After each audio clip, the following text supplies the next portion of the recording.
This is the London Fintech Podcast, brought to you by your host, Mike Ballerman, bridging the worlds of suits and t-shirts, of finance and technology, bringing you insights, stories, and inspiration from the golden age of opportunity and innovation happening in London right now.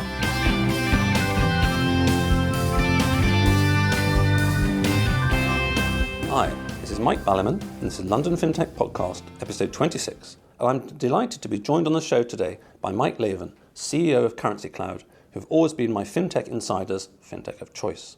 It's a rare guest indeed that I would give such a broad topic as the future of banking to. The interweb is full of superficial, so-called thought leadership on this matter. However, Mike is one of the very few who actually have penetrating insight into this issue. No pressure, by the way, Mike. Just don't be too limp, otherwise it's hard to penetrate. Cough, cough. In LFP026, Nigel Verdon, the founder of Currency Cloud, spoke of what a wonderful job Mike had done in growing what was not that long ago a startup into a firm that has now turned over $10 billion. That's big money on anyone's scorecard. Nigel also spoke about the options and considerations that go into choosing a CEO for a fintech firm and the other possibilities at the time. Clearly he chose well. As gorillas go, Mike is a silverback. Although, from where I am sitting, I can only verify that he's a silver head. Inter alia, Mike was COO at Traiana, CEO at Infinity, CEO at Cohera, CEO at Coronet, and chairman at FRS Global. So, having praised Mike to the hilt, I have to warn you all that being American, he does tend to speak in American, which won't be a problem for the show's many followers in the States, but I might have to translate into English every now and then for everyone else. So, for example, recently, in an interview, he said about Currency Cloud's mission, I won't do the American accent, our mission is to power next-generation enterprises with a transparent, fast, easy-to-use and secure payments engine that will transform the way business move money around the world. Like all business American, it sounds fantastic, ticks all the boxes. Just I then wonder what it actually means.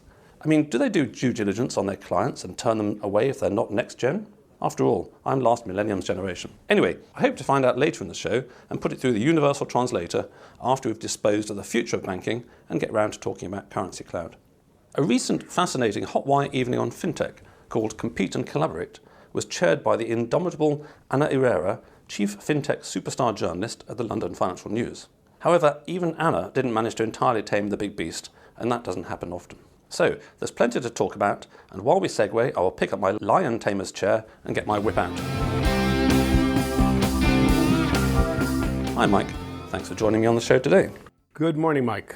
So, as I was saying in the introduction, Mike, this is going to get very confusing for listeners, Mikes and Mikes. So, as I was saying in the introduction, Mike, you're a member of a minority group, and I'm all in favour of minority groups. I've had the minority group called Women on the show. Very glad to have had two ladies so far, and they're definitely a minority group in fintech that punch below their weight. You're a member of a different minority group, and you're the first member of this minority group to be on my show, a minority group that's only 4% of the world's population, but accounts for roughly 96% of every film you see on any aeroplane around the world, and quite a big impact in fintech too, in that, as I mentioned, you're from America. So what's the big deal with America? How come it does capitalism so well and fintech so well? And what's the advantage to you or disadvantage of being part of this minority group? So, first of all, I've been going back and forth between Silicon Valley and London for 25 years. So in addition to racking up a lot of air miles, I seem to know either place. And on the being a minority in the UK, I'm also the only American when I sit around my own dining table with my children and my wife. Oh dear. I'm quite used to, I would say, being picked on in the UK. And I've also managed, even though I'm 25 years in the UK, to persist being an American. I have not tried to become mid-Atlantic or Anglophile at all. Well, I was married to a girl from Czechoslovakia who's lived over here for ages, and she gradually lost all of her accent and quite a lot of her Czechness, actually, which was a bit sad, I thought, when people completely adapt to where they turn up. I'm not in for complete adaptation. But listen, so if you go back and forth from Silicon Valley to here, and you have that massive US capitalism engine, US massive economy, especially the tech industry. So it might be only a few people on your show, but when it comes to the technology industry, America has been driving it for quite some time. There's lots of good European companies, and we know about them, whether it's in Sweden or Germany or in the UK. That core deep technology engine has been the Valley. And the application world, whether it's music or search or things like that, can actually be very, very good outside of Silicon Valley, but America drives deep technology. Absolutely. I mean, it's actually a subject worthy of an episode on its own. How come America is so good at technology and also at this modern capitalist world that we live in, but we'll have to gloss over that for now. So way back in the day, Mike, before you became an international capitalist, you were an international development for the United Nations and other voluntary agencies in such fascinating places like Calcutta, Dhaka and Manila, I think going back to the 70s. That must be very different from where we are now in an office in Liverpool Street. I think I'm supposed to answer yes at that point. Well, the answer is yes and no. I started my career, if that's what one has to call it, working for the UN in disaster relief and development activities in Asia. So disaster relief and development activities might relate to banking as we come on to it. One gets used to a couple of things. One gets used to doing things that you don't understand and not being too put off by them. Additionally, I happen to, if we were to look at all the businesses that I've worked in, or the ones at least I think I've been successful in, they always have some connection to world events. Right. So I actually like to open up the newspaper and read something that affects what we do during the day. So in the Currency Cloud, if we open up the newspaper and we read that the Swiss franc has been totally revalued, it affects our business. If we read that Russia has invaded the Ukraine, then it affects the sanctions list of people that we talk to. And so I actually like businesses where there is some connection to the rest of the world. I entirely agree, and going back to the start of my career, I started in a tech startup in Bath in the 80s. And, I could do the computer thing okay, but if you could do the computer thing, it was a very closed world. You could sit in your office and that was it. And what I loved about coming to the city in 1985 was every day you opened the newspaper and the world had changed. And that's so much more a fascinating thing. I try to bring that sensibility in here too as well. And of the various deals or companies that I've started or worked on, you named a few. Some of them were deep technology, and I don't think they did very well. So it's the ones that are associated with the market, which is associated with the world, that I think I'm the most interested in. And just finishing off on this sort of fascinating background, what kind of experiences did you have in these, what were then called third world countries, and they're certainly quite poor, some of them now, and certainly were back then. What kind of life experiences did you have that you've just found invaluable and never kind of forgotten and stay in your heart? I mean, there must have been many, of course. Well, listen, I think the most important, and I have this gets back to the silverback, but probably a 40-year relationship with India, where I've been going back and forth continually over 40 years.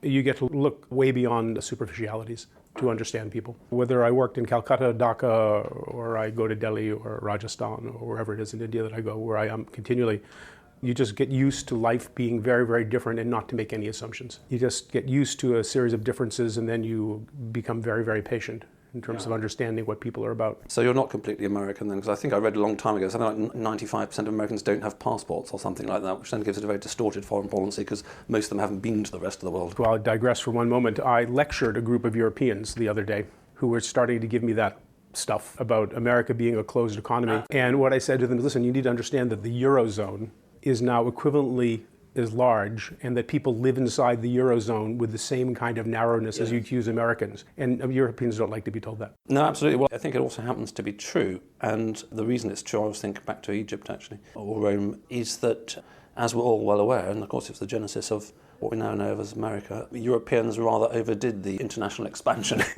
right. business model in the past. And I was still educated at the end of basically what was an imperial standard of education in this country. But it's all changed now, and we've got the Isle of Wight, and we're a bit pathetic about going abroad and expanding and all that kind of stuff, and it strikes through to business. And obviously the main theory about the States is that in 10, 20, 50 years' time, it'll done the same thing, it'll come home again. These waves go out and in, out and in. Just one more comment, perhaps we get to the future of banking. Yes, that's a good idea. A huge difference in terms of going back and forth from the US to London, not necessarily everywhere, is that when you start something in London, it's global from the day that you start it. That London itself is an outward-looking, global kind of place. We're still plugged into all of that, even if we lost the mentality of expanding. It's plugged in it on a personal basis. It's plugged in. When you talk to someone, if you go back a generation or two, they always have something global in part of what they do. So global is part of the way things work. And in the industry that we're in, finance and payments, London is a global center. And that affects everything that you do every day. No, indeed. And, I've spent 30 years doing international business, hence finding that the best way to start off is by winding up the foreigner with some stereotypes. Thank you. It certainly breaks the ice. And actually one of my interesting experiences over the period in FS, we'll talk about banking, is that when I started, I thought, America and Americans very similar to us, it'd be easier doing business there. And Japan and Japanese are very different from us, very difficult doing business over there. And actually, I think the sort of UK is slightly nearer Japan in many ways than it is in America in terms of getting business done and things like that. But that's another tangent entirely. So moving on to your fascination for fintech, Mike. So what passion led you away from helping people and doing good for the world to helping companies change bits in banks' computers? So, not that that's a leading question, of course. I mean, there were a lot of things that went into that, which was whether it was both family and travel and exotica and maybe a love of capitalism at the same time that brought me to it. Though I do like to see the social nature of all of the things that we're doing. And I got to fintech, interestingly, from technology because I really liked the customers and I liked the business problems. And I find if I work on something that I like, and I like being connected to markets, and I find markets themselves incredibly interesting. And so in fintech, you're always connected to the market. Yes, and again, joking apart, notwithstanding the more recent problems of capitalism, which I see predominantly around this sort of flood-up effect to the 0.1%. All these places, which in the 70s I definitely would have called third world, done business in a number of them myself, are a darn sight more developed these days as a result of these market systems. And the problem with the market systems is also that we're tending towards oligopoly. That's a slightly different thing. So moving on then to the future of banking, although on a hot sunny day in April in spring in London, perhaps the future of bonking might be more interesting to the listeners, but maybe we'll go back to banking. It did actually occur to me when I thought of that in the sun this morning that there is a similarity between bonking and banking in that basically it's the same activity that's been around with centuries, but what really makes a difference is who you do it with and how you do it. So let's stick to the banking side of things. So presumably the future of banking is all about who you do it with and how you do it. So I won't comment on the future of banking, but I think a question that I get asked often in a variety of seminars or a variety of areas, do I see the banks going away? And here we're talking about commercial banks right now. I can talk about the capital markets separately. In other words, in this big area that we call fintech, what's the role of the banks going to be going forward? And so first of all, the banks will always be with us. Yes. And again, joking apart, I did a talk to the main board of a French bank recently, and I pointed out to them that the fiat stuff is overdone because as long as money is bits in bank computers, that's all a fintech can ever do is move money between bits in bank computers apart from bitcoins. So money, I believe, will always start in one bank account and it ends in one bank account. But all of the things that happen in the middle are areas that are now up for review. And some of these issues have been gone over in other environments, but when I surf on the internet, no matter what I'm looking about, the screen knows who I am and it serves me ads based on the things that I've been doing in the past. So my user experience is totally personalized. When you go to your bank, you don't get a personalized user experience. You get what the bank wants to sell you. Yes, it's still a producer-driven system. So the bank concept is they sell what they have to you. The concept that as individuals we're getting is that we want things to be customized. And in the same way that when you went back and you had the PC revolution or you had the smartphone revolution, those things start personally and then people bring them into the workplace and expect the same kind of service in the workplace that they got personally. And so when it comes to a whole series of financial services, our user expectation has now been conditioned to be customized for us, served what we want in a way that we want it. And every time you see a new app or something new that helps you to customize a service for you, you then compare that to your consumer banking service and it's not there. And that creates part of the fintech revolution. So the banks, they're going to hold my money. And when I send it somewhere, whether it's to pay a bill or to make an investment, whatever it is, it's going to end up in somebody else's bank account. But the process by the way that happens, the way that I interface with the bank, how I see those balances, how I see all those things, is really up for grabs because that needs to be approached in that same kind of consumer-centric way that we expect everything else to be now. Yes, I mean, there was this article which I often referred to in the HBR.org in the 1990s called Unbundling the Corporation, and I'm not sure that actually they unbundled it in the right way. But certainly I do think that the basic idea behind that is correct, which is that as the economy matures, you're going to get these commodity providers, infrastructure providers, and you're going to get the creative ones. We've all got mobile phones and we have to use the 3G network or 4G network or whatever. So there's an infrastructure out there. And the same thing with banks. They need to hold all the bank accounts and all that kind of stuff. But they can't necessarily do the clever bit on top. I mean, coming back to this point that the banks won't disappear, as I say, your chairman was on a couple of episodes ago and he was talking pretty eloquently about creating coincidence of purpose, as he called it, although I translated that in my mind to alignment of interest, between Currency Cloud and the banks. And I recall at the Hotwire session you saying something along the lines that 35% of what Currency Cloud does is competing with the banks, and 75% or whatever, 65% is actually kind of giving them more business or something like that? Well, going over to the currency cloud or fintech startups in general, if you accept that it's a world where the banks are not going away, that they're going to have a major purpose, then in fact we have to both compete and collaborate with them. The quote that I've been using lately for that, I think I might have used it at that fintech session, is from that great political philosopher Michael Corleone in Godfather 2, where he said, hold your friends close and your enemies closer. And I think it's very important in the startup world relative in terms of dealing with the banks. I see a lot of people who come out with a very anti-bank message. It's a non-starter. Good luck getting your bank account. Good luck getting your bank account. The fact of life is that large, major financial institutions are the way the world works. But there's a lot to do around that. And there's a lot of opportunity. Absolutely. So if I am a bank, and I'm not a bank, if I am a bank, I can think that I'm going to persist, but will I be salami sliced away? Will all my rich, juicy pieces of business be taken away by younger, nimbler startups? Well, so to go back to where you started, there's a financial services supply chain. Money moves in, money moves out, and a whole series of services that are around that. Part of the internet thinking applied to that is to disaggregate the supply chain, to take pieces of it, optimize them, and then using APIs or using building blocks to allow them to come back. So that if you're in the banking world, you're not going to be able to cross-subsidize. It's just the Ryanair issue.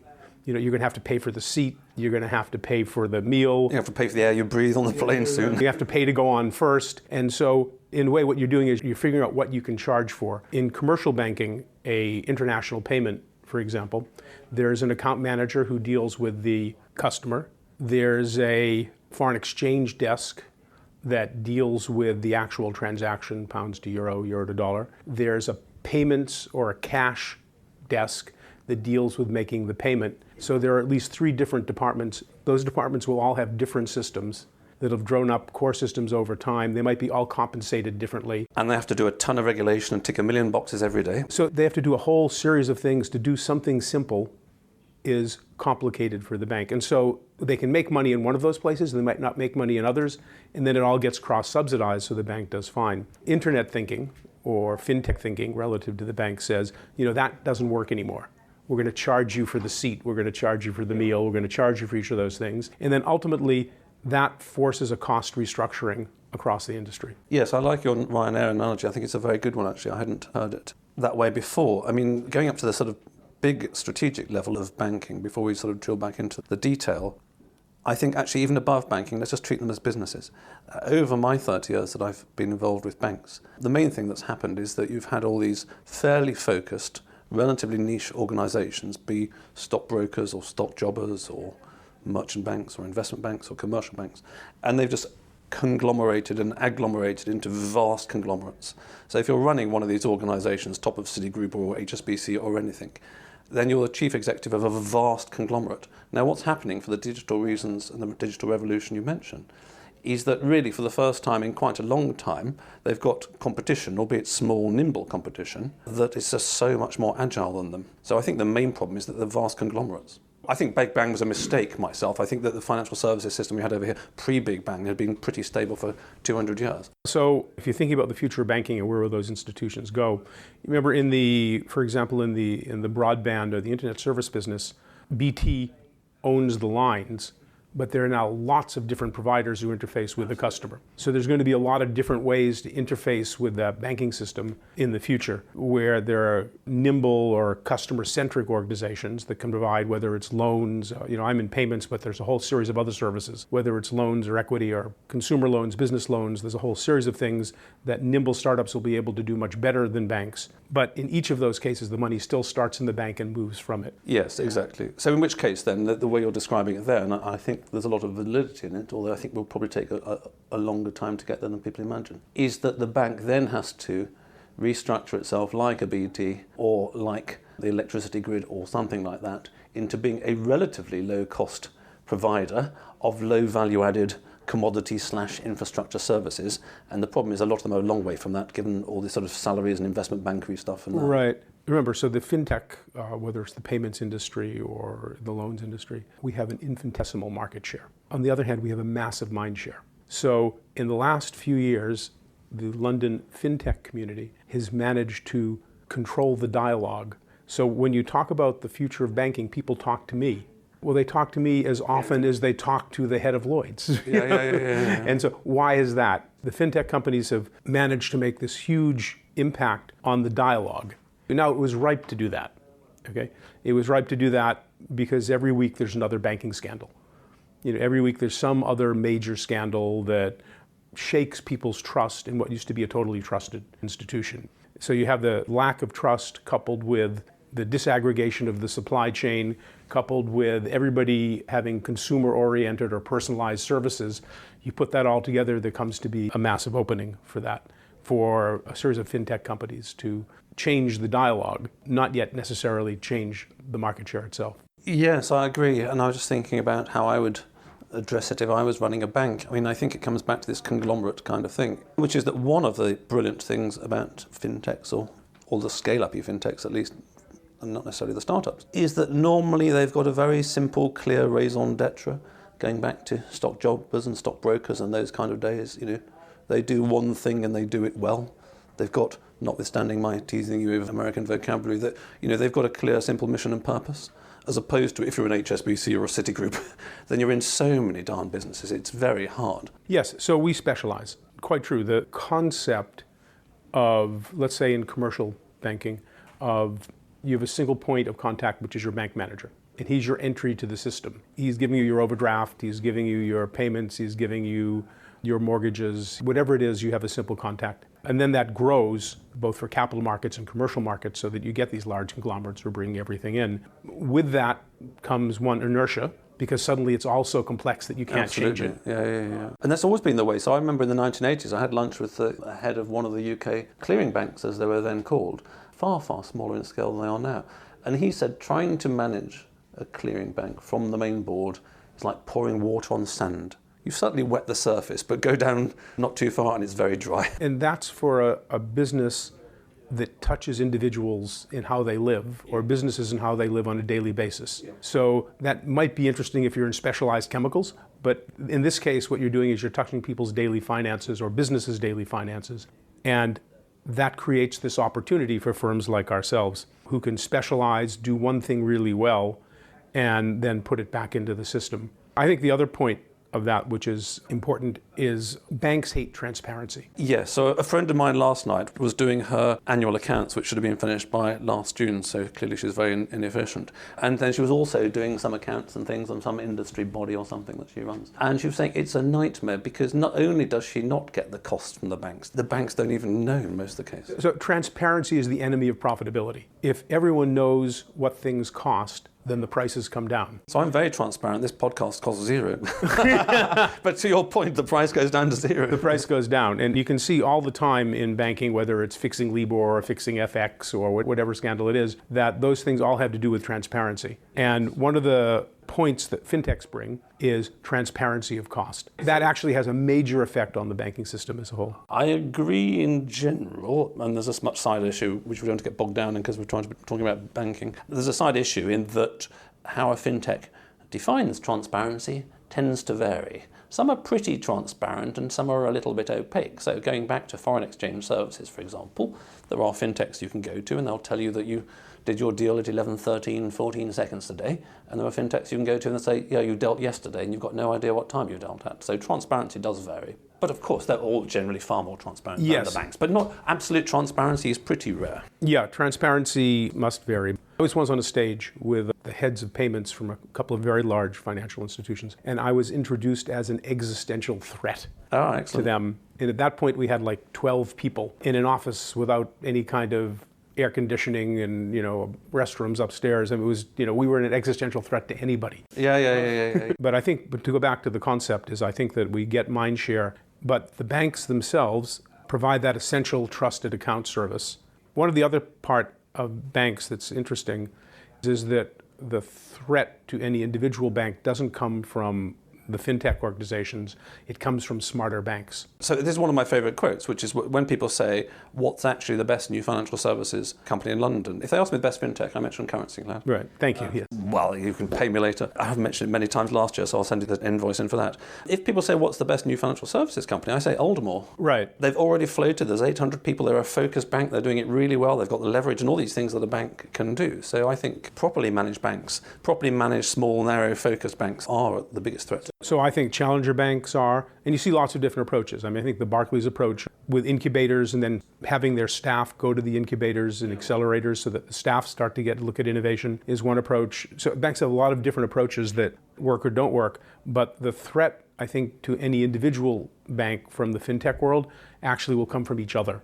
And the ones who can adopt and adapt and move forward as we provide a variety of services around the edges. I can see that, and it's a good way of sticking your wares on the shelf, and one day half a dozen banks start bidding crazy money for the likes of Currency Clouds and all of these firms, and before you know it, they've been absorbed into banks, and all the excitement kind of went away, which I think it may do at some point in time. I mean, you were saying about the threats. I mean, one other threat which looms quite large for banks is the regulation thing, not just because it's a massive bureaucracy, but Dave Birch, who I know was on the show last month talking about payments. And one of the interesting things that he said was when he first joined payments 30 years ago, there were a list of 3 complaints, the first of which was, pricing, second was transparency, and third was the service wasn't very good or something.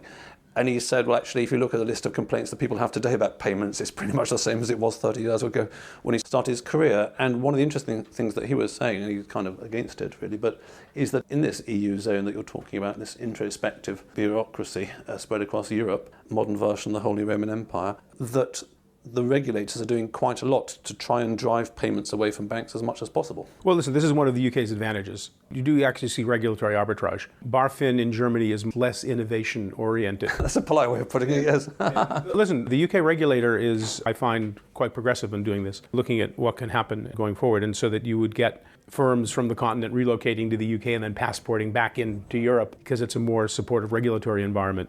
I've heard the head of the FSA say a number of times in a number of venues. Was that when the FSA existed? Yes, it's now become, it keeps changing, but the name's changed, but the regime stays pretty much the same. I met someone recently whose wife had always been in regulation, and he said she'd always kind of had the same job, but in the last 25 years she'd worked for, 8 different organisations with different TSAs, FCAs, FCAs, FAs. They get out and say that people change their bank accounts less often than they change their spouse. And the mean time between mortgages is about 11 years. It means that people don't touch their bank account. They don't think about their bank very often. And so consequently, the bank has no incentive to increase their level of service or product offering because people just accept what they have. One thing I like to do in a room of young people, which generally is everybody other than me, and me, is ask how many people's bank account is in the same bank as their parents. And you'll get 80%. Just to sort of kick that one back, I mean, it's a wonderful soundbite, but as always with these sort of soundbites, they become a little bit of a cliche. Coming back to what you understand very well of business, and you've run lots of them, a good business is solving a real problem in the world. Frankly, I don't give a shit who my bank account's with. They're all the bloody same anyway. What does it really matter to me? If you asked me, Mike, to write down my 100 top problems, I don't think on the top 100 would be, my bank account, gives me 0% interest on the first 500 quid or something. I don't actually care. Do people really care about their bank account? No, and that's one of the reasons. And does it really matter? No, actually they don't. So your whole point was not very relevant then, was it? No. But the point about that is the banks have, because of that, banks have no incentive to improve service and reduce cost. On current accounts, that? Yeah, or even on business accounts. Well, business account, business account would be on the top 100 because I won't mention the bank, it's HSBC. They started charging me, the bastards, for sitting on my money. So yes, that is a problem. I'll go to a couple of my other points relative to what can change things. And this is a Dave Birch point as well, that regulation allows me to move my phone and my phone number without penalty from one provider to another. And that's very good. I can't move my bank account and keep all my services with me in the same way. So there's a whole series of digital identity, and this is where Dave does very, very well, and we have to give him credit. He wanted to speak about identity, but I wouldn't let him. I made him speak about payments, actually, but maybe I should get him back to talk about identity. He sounded very boring, but the more I thought about it... Identity management, the banking system and peripheral around it, do a very good job of authentication.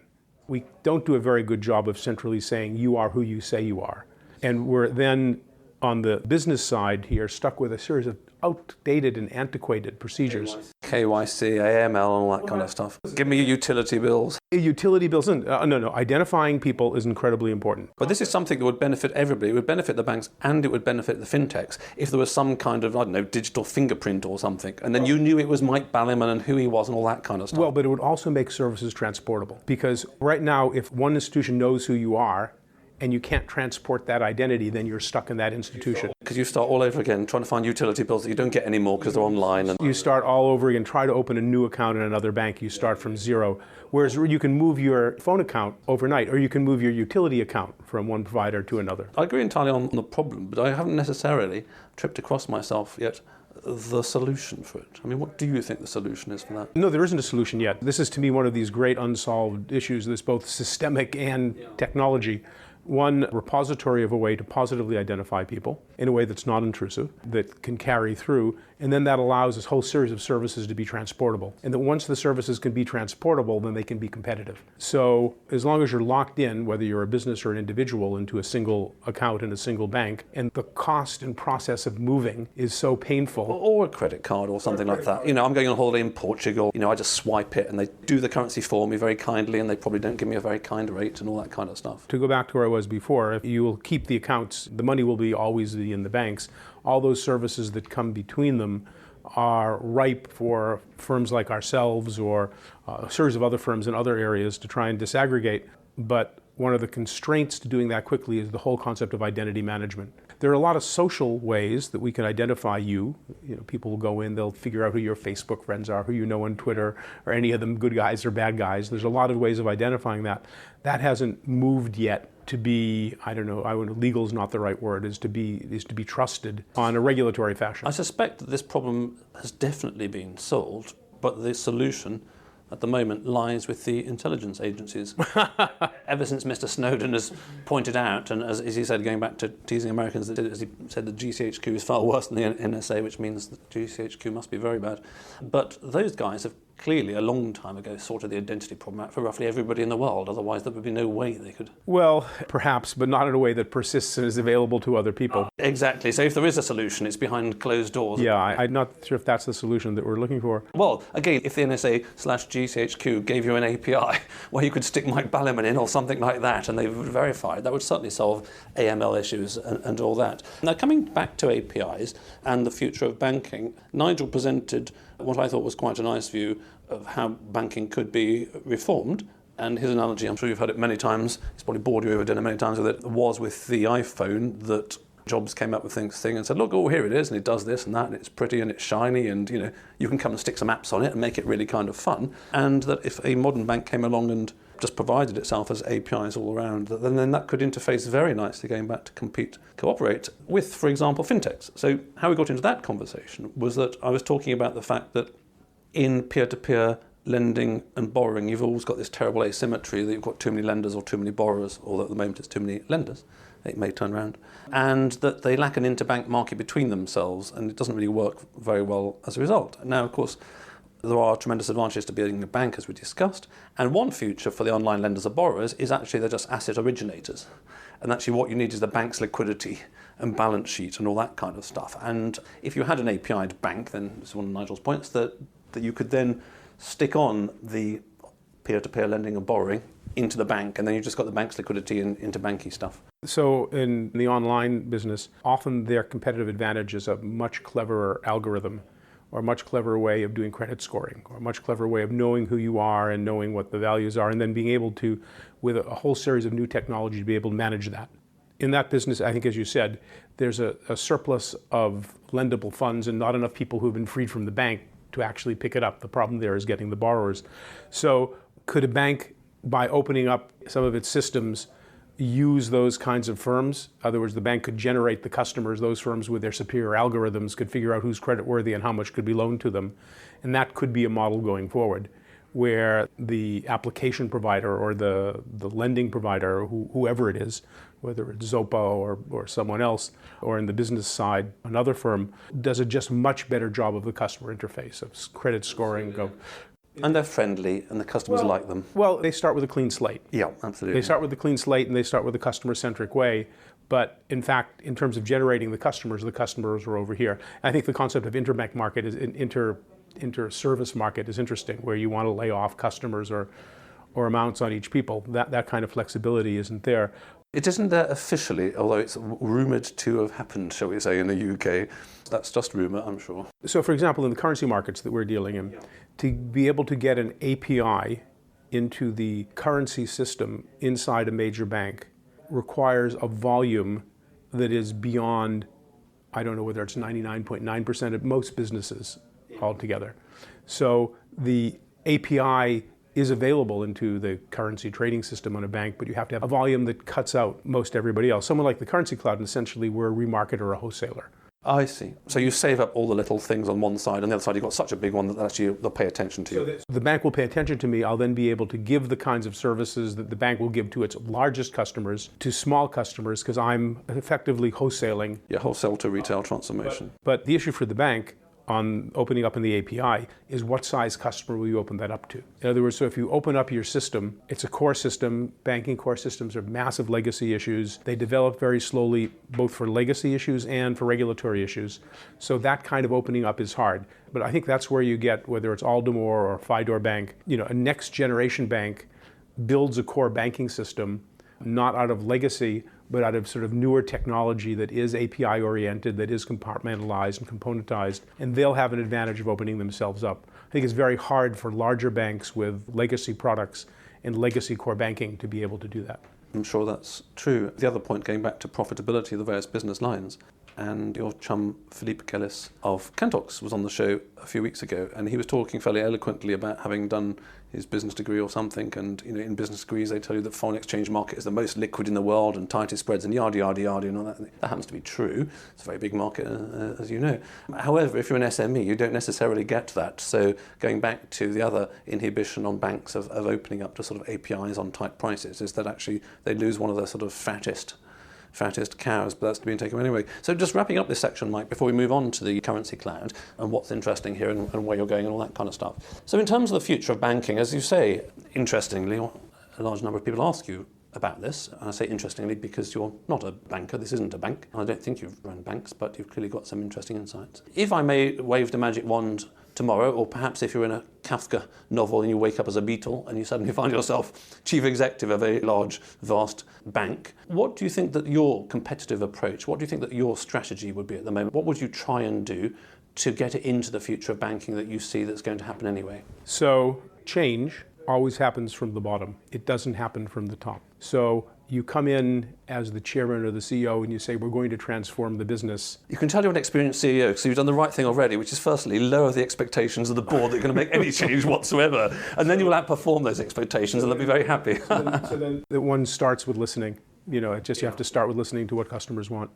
You can look at it as a capital markets issue, or you look at it as a capital restructuring issue in terms of efficiency of how you're running things. But in terms of what do your customers want, you have to start up by asking them. And it's remarkable how little people do that. So you'd become the listening bank. I think someone used to be called the listening bank. There probably was somebody called the listening bank, yeah. Okay, so anyway, that wraps that up quite nicely, because you started with the point that banking is still run as a producer-driven industry. And what you're saying is that the principal transformation you would make if you took one over tomorrow would be to refocus it as a consumer-driven industry, because that's the way of the world at the moment due to the digital stuff and phones in our pockets and all that. We want to get what we want, and if you don't provide it, then I'll go to somebody else who will provide it at some point in time. Customer-driven. Customer-driven, yeah. Customer-driven. So moving on to the currency cloud. Again, Nigel was speaking very interestingly about having started FX Capital Brokers or whatever it was, and the mentality of being a kind of like almost brokerage mentality firm, and was crediting you with the insight or major part in the process, certainly, of moving away from that mentality, because the trouble with tech is it means the marginal price will go down to zero, to actually solving people's hassle factor problems rather than price factor problems, and moving on to being the currency cloud who does actually provide solutions for people. So what does that mean in English, if I can ask you to translate back to English now? I shall start with the problem a little bit. In the business payments. And just being clear on that, so if people are listening to this and they think, oh, I'd like to use Currency Cloud, when you say business, what range of turnovers are you interested in talking to, dealing with? So Currency Cloud's customers are all firms that make payments. And we don't deal directly with consumers or even small businesses themselves. And a small business, in your definition, is what? If you're SAP, you say it's under $500 million exactly, that's in turnover. My point, yes. So a small business can be massive. But also remember, if you're a firm that deals in bicycle parts and you import all of your bicycle parts, you may be a £5 million firm, but £4 million of that is actually foreign currency. So the international payments exposure of a firm is not necessarily the same as the size of the firm. You can get some very big firms without very much exposure at all. Our customers are firms that are making payments for other kinds of businesses. They can do treasury management, they can be dealing with e-commerce firms. And the reason that we've come to that is that international payments in a business come from all sorts of different parts of the firm. They can come from payroll, you're paying employees in a foreign country. They can come on the capital side because you're making investments in a foreign country. They can come from payables, you're paying bills to suppliers. They can come from receivables. They can come from exchanges where we see goods are going back and forth, and those can be exchanges for telephones, they can be for gold, they can be for commodities. So the actual international payment comes from lots of different places. The concept of the currency cloud is we want to take each of those applications and make it global. So via our APIs and via our technology, we fit into a whole series of different applications because we believe those payments come from different places. There's been a series of companies, WorldRemit, TransferWise, and Zemo, others, that have been revolutionizing the consumer payments business. What's different in the business payments difference is there's not one place that you can, it's not just online, it has to be integrated. We provide the technology to do that. And not only do you provide the technology, from what I understand, you provide it very well. So again, just quoting Nigel, I think he mentioned the example of Fidel Bank, where they were up and running with you guys in 2 weeks, which is just unbelievable compared to plugging into Swift or something. Yeah, so people can get up and running very, very quickly. We also believe that eventually that in highly liquid currencies, to go back to the liquidity issue, pounds and euros, dollars and euros, the major countries of the world, where there's hugely liquid markets, if you're a hedge fund and you trade $50 million, you hardly pay for it. In the world of digital with ones and zeros, what's the difference between that and something small? So we pass those kinds of savings on to our customers. We actually believe that ultimately in highly liquid currencies, the cost of a transaction is near free. But the friction, the hassle of doing it, whether it's KYC, AML, reconciliation, putting things back into and out of different parts of the system is the hard part. So we focus on the technology to get it done, and we try to make the currency near free. And you clearly do it very well, given that you've done 10 billion. I mean, I just remembering reading John Harvey Jones' autobiography, I think in the late 70s, one of the first business books I read, and he was the chairman of ICI at the time. And one of the chapters was very interesting, something along the lines of what did he think the best thing and the worst thing that he'd done was. And actually, I think, roughly speaking, he decided it was the same thing. So he set ICI this target of being the first UK PLC to make £1 billion profit. And it's really motivated the company, and it really drove the company for several years, and they got there. So it's fantastic, so it worked really well. But then after they'd done $1 billion, it seems quite a long way to go to the next thing. and somehow the whole company kind of eased off. Now, and I thought of that, obviously, because you guys have done 10 billion, and that must be quite a big number, and I hope you had quite a good party. But then it's a bit like my downloads. When I passed sort of 1,000, I noticed, and when I passed 10,000, I noticed, and I'm thinking, oh, it's ages to 100,000, oh well. How do you keep this momentum going then? The next target is $1 billion a month. Okay. Listen, the reason the volume comes is because we make it easy for the customer and they keep giving us more. So you're just saying that's a side effect of doing your job well? The reason the volume comes is because we do our job well, and so then customers give us more business.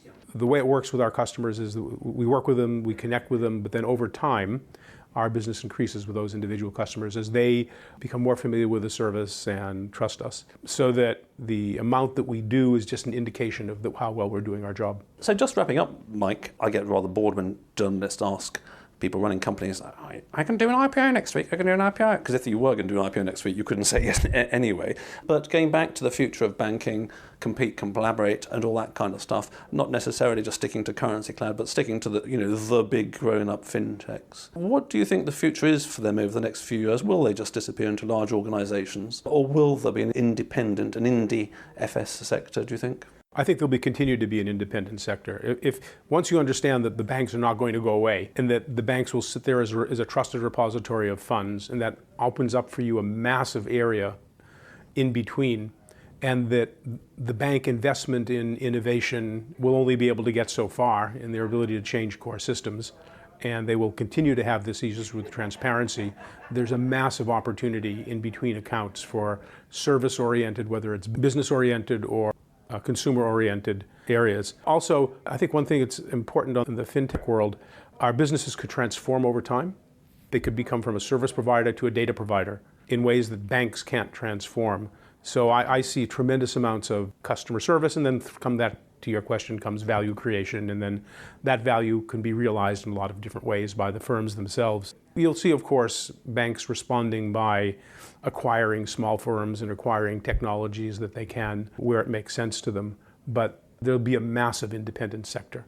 Yes, it's interesting. So I think what you're saying I'd agree with, which is when I speak to the people who don't call themselves thought leaders, but the people who do actually think, then one of the commonalities is that there are new horizons out there which aren't really being tapped at the moment. So going back to Mr. Birch that we mentioned a few times, one of his points he was making on the show was that there's a hell of a lot of useful data out there around credit cards and payments and all that kind of stuff, that if you were just a tech company, you'd really leverage the data kind of stuff. But people haven't even touched that yet. They're still worrying about trying to get the price down a bit. I'll give you an anecdote. A nice anecdote to wrap up on. Bring it back to bonking if you can.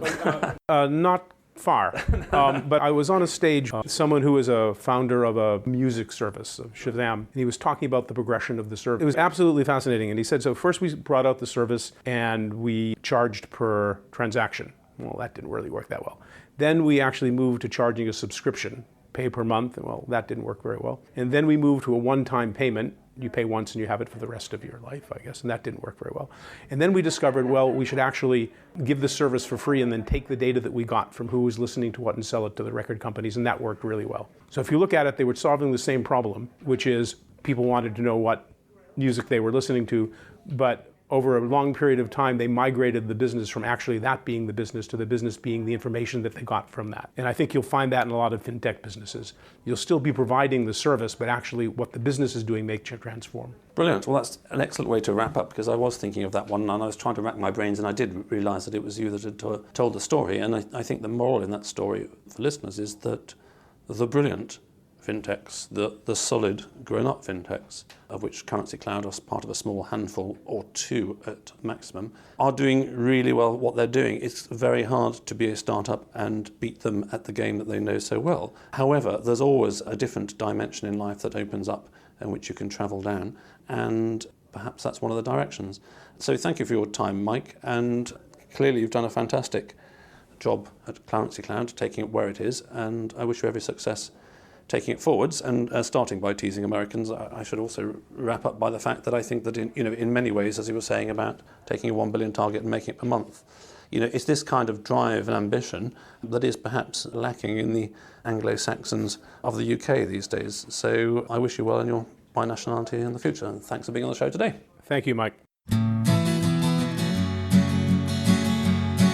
Thanks for listening. If you enjoyed the show, please subscribe on iTunes or your podcast app, or sign up at londonfintechpodcast.com for email alerts of new episodes. Live long and prosper.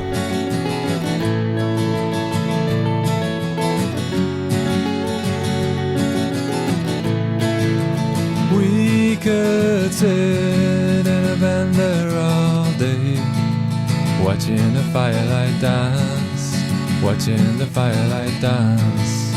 We could walk in the mountains before dawn, watching a happy moon ride, watching a happy moon ride.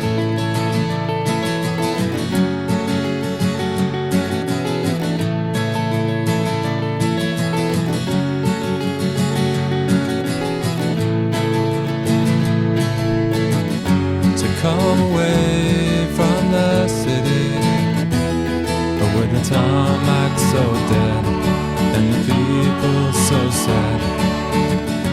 Come away from the city, with the faces so grey, with the pain of the everyday.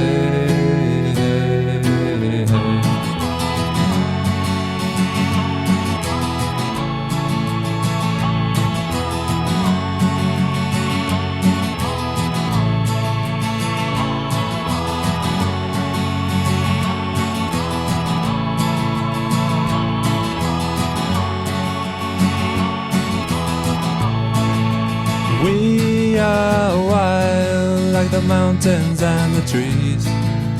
Can you see what I mean? Can you see what I mean? We fade in between the earth and the sky. Kiss the city goodbye. Wave the city goodbye.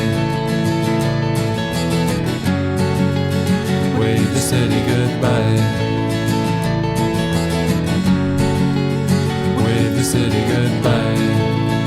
Watch the firelight dance with me. Watch the firelight dance with me. Watch the firelight dance with me. Watch the firelight dance with me. Watch the firelight dance with me. Watch the firelight dance with me. Watch the firelight dance with me.